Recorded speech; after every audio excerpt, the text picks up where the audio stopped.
Hey guys, Tbull here. Today we got potentially the last look at the Friesland. I did fix the Swirsky build. We don't have torps on there anymore. Got a game, fault line domination mode game. I don't know. I got 12,500 doubloons in the bank. I don't have a lot to really spend them on. And I remember giving up the Lenin. We did have a chance to buy it. That's another top tier ship. Here we got the option Loyang or Friesland as the campaign reward ship. Both of them top tier ships. The Loyang, in my mind, once you get a real destroyer commander on them, the ability to stealth sonar and just the versatility of the ship in general, I gotta say it's probably the best tier 7 destroyer we've seen so far. And this one also top tier, and you know, it's unique and it's a lot of fun to play. So having a very hard time convincing myself to give up either of these. The marketing team knows what they're doing. They're saying to themselves, let's cash in on this one, and I think they're frankly probably going to do it because a lot of people are going to be in the same dilemma I am. Here we are spotting. We're going to play basically on the white line. Now this is great for the cruiser and the battleship over here. They can stop. They can utilize that island on the right-hand side of the screen, shoot for free. All I got to worry about is being plane spotted, and they can deal a lot of damage. Unfortunately, York doesn't understand that we are spotting for him. He pulls out. He's just going to be tanking his own shots, which is too bad because usually you have to do that on this map. The destroyer won't spot, or they'll do it inefficiently. But you know, we're still going to try and make this play all the time. Now we do have a destroyer on the cap. We got to keep an eye on what the New Orleans does, because if New Orleans moves in, we're not moving anymore. We're not moving closer to that cap. You know, we're not pushing in the cruisers as destroyers, let's be honest. But now that he pulls off, I'm thinking, okay, maybe we can get close enough to this guy to trap him in our sonar range, which is basically the Z-23 sonar. We do get spotted a little bit early though on the Kiev. He's moving away from us. He does smoke. We should immediately pop the smoke here to drop spot. Once we do that, then we can push into him, try and catch him with the sonar. But we forget the step, drop spot first. I'm trying to use his smoke. I'm trying to just save his smoke greedily, and that ends up shredding our ship. The Bismarck, you can see the salvos are tightening up now. He's using his secondary, whatever that perk is, or you know, consumable, and that did a significant amount of damage. We lost half our health here, and now we've chased the Kiev off the cap temporarily at least, so we don't. We could maybe try and push into him, but I'm not sure where he is, and I don't want to get caught in the middle of the ocean away from my smoke. So we're just going to start bombing on this Bismarck. You can see we set him on fire, and 2 fires visually appear on a ship. That means he's got the captain's perk, the commander perk, which limits the amount of fires on the ship to 3.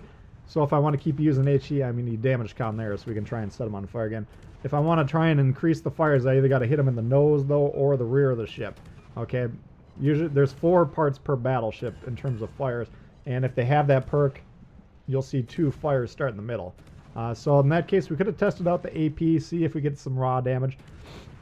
Luckily, we get some torps here, and there's a little bit of a gap in between us, because if that's a nice tight spread, we're probably actually dead there. We're basically more or less broadside, and we're playing a little fast and loose there.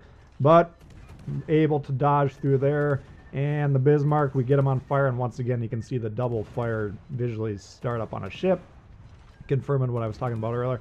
And this is frustrating for him. He's like, all right, God, I'm taking about 30k damage so far, and it continues to go up here.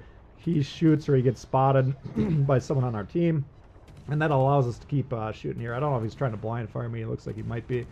He's definitely getting torqued off about this, and this is kind of what the ship can do. You can see how much damage we put up here in the first few minutes just by slamming on the guns. There goes the Kiev. We've chased him away. He doesn't want any part of this now. He's missed his torps, and now we got to see what this New Orleans does. If we can chase him off, then we can safely get A.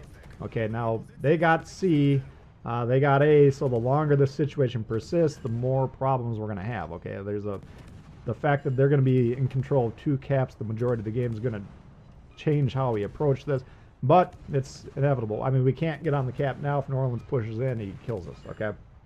Especially when we're going to be in between smokes for a couple more minutes. So we shoot. Looked like he was about to turn off, so at this point in time, I'm like, okay, I think we're safe to get on the cap here. We're just going to shoot this Bismarck until our smoke runs out, then we'll go ahead and get ready to capture here. We do have support. I mean, it's fault line, so of course the entire South team comes all the way to the west, inexplicably. Doesn't matter if it's domination mode, capture the base mode, this is where it's at for the South team. I don't know why. It's one of the more predictable and one of the worst plays you can make in the game, but it's also one of the more common ones. So now that he's moving in, he's about to cross our blue range, and he shoots. So that's when we open up there. We need to get this guy out of here. He's a big threat to us. He can actually kill us in probably 2 pulls of the trigger. So we waited till he just about to spot us anyways, and he just shot, and then we start hitting him with as many guns as possible, and we combine with our teammates there and take him out. Drop spot. The Bismarck did lose sight of us there briefly, and that allows us to go dark. And now I'm thinking, okay, we got the destroyer over there, last seen on the north side of this island, and we got battleships that the red team's aware of moving in here, and you know destroyers, they love to rush battleships and torp them, even if it costs them their destroyer. So I'm thinking to myself, okay, he might be right around the bend, you know, basically by that Bismarck. We shoot. I'm trying to get some damage on the Bismarck, but I'm also testing, are we getting spotted? And we can confirm we're not. We do drop spot, and luckily we dodged the secondary fire there. So we know he's not in the gap right there in the middle of the screen, and we know he's not to the gap to the right of us in between A and B. So he's, once again, probably still north of that island. Time is becoming a little bit of the essence, because you can see we're down just shy of 200 at this point in time, and map control heavily favors red. Now, we talk a lot about map control on this channel, but what does it actually really mean? Conceptually, how I do it is you can draw, you know, take the white line around your ship, your max firing range. That's the area that your ship controls. Now, darken the area right by your ship, okay? And then, like, so it's like a very dark color, whatever color in your mind you're imagining these circles. And then as you get closer to the edge, it fades and fades and fades. So at the edge of your max firing range, your map control is very small, almost non-existent. Outside your max firing range, essentially you have no map control whatsoever.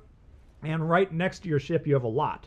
Okay, so when red's spread out all over the map, they control the middle, they control the east, and we're all over here. We control basically like a 4x4 grid over here, if you take what I'm saying. We don't have very good map control, and they're capturing B here. We got one guy to the south. He's not really affecting the game whatsoever. So red is in a better position here, not to mention they got more ships. All right, so we got to get this Bismarck dead, because I got to get into B. But if I move in there now, I'd have Bismarck to the north. I'd have whatever to the south, and then this North Carolina over here directly in front of me, plus the destroyer that began capturing B in the first place. So can't be too hasty here. We got to take this a little bit sequentially. Do get spotted by the Bismarck sonar there for just a smidge. It looks like it either ran out or he moved away just out of the range.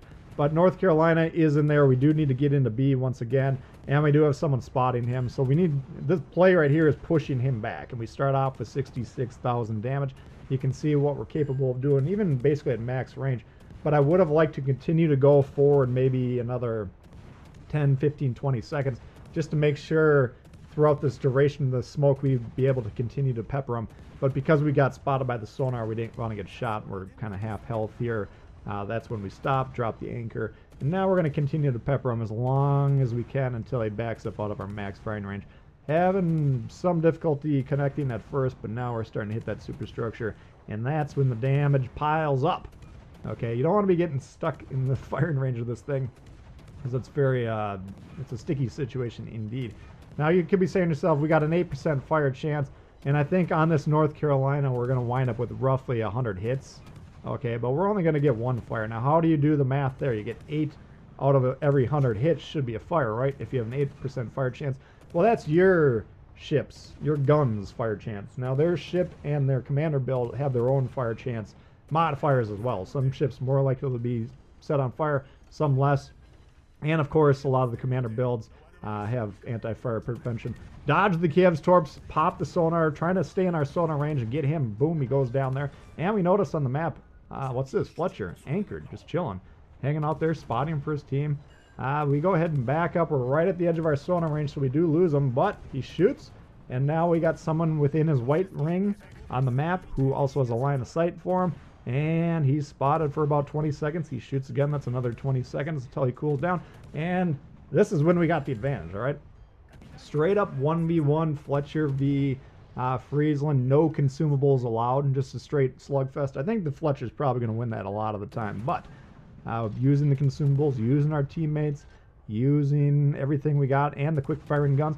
We're going to go ahead and combine with all those factors and put him down on the ground. And we kill both remaining destroyers very quickly. We need to get back in the smoke here. Well, we do drop spot anyways, but we could have just pulled forward to get in that smoke if someone was spotting us.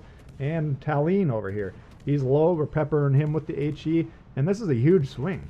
Okay, and you know, this is a big swing in the last about minute. In that case, we're going to kill a third of the team, both destroyers and the cruiser. And now they're down to the remaining battleships. The North Carolina, who's low, quite low. And then the Georgia, who's finally pulling off of the, I think it's that Cleveland all the way down there, kiting away, who has no relevance to the outcome of this game other than the fact that he's distracted one of the remaining ships and one of the biggest threats that that team had for controlling the middle. So good job by the Cleveland, I believe, in our team to distract him, pull him off into the nether regions. Bad play by the red team, but it happens. He is trying to get back in position now. We're thinking, okay, maybe we'll get the Kraken, but this game is very tight. You can see the ship lead, and look at the score. Barely up. Okay, so we're going to not put anything to chance here. If he kills a ship or two and nobody on our team captures B, red's still going to win this game. So we're not going to be fooling around with that. But once we see everyone on our teams got shots on this guy, then we're going to get a little bit gritty and go for the Kraken. We'll see if we can pull it off here. But we don't want to be doing this play normally, not if there's money on the line. You know, this is kind of dumb, but in the end of the day, he's got 5 ships left. They got 1, and he's only got about 10k health left. So no harm, no foul if we go down here. Temporarily, we've frozen the score in place in the background because each team has 1 cap generating points. And you know, if we're able to capture this, then we'll get the background points in our favor, and the game will be unlosable at that point in time. So almost getting the Kraken here. He's down to about 2-3k health, but getting all these shots, shatter, shatter, shatter, no damage, no Kraken. Oh, well, we'll try it again. Like I say, I'm probably going to buckle down and just end up buying the ship out just because I got a lot of spare doubloons in the bank anyway. So that's going to do it for that one, guys. Hopefully you did enjoy it. If you did, please hit the thumbs up. New to the channel, consider subscribing. Lots of World of Warships coming all the time. Questions, comments, leave below. Love to hear from you guys, and see you later. Peace.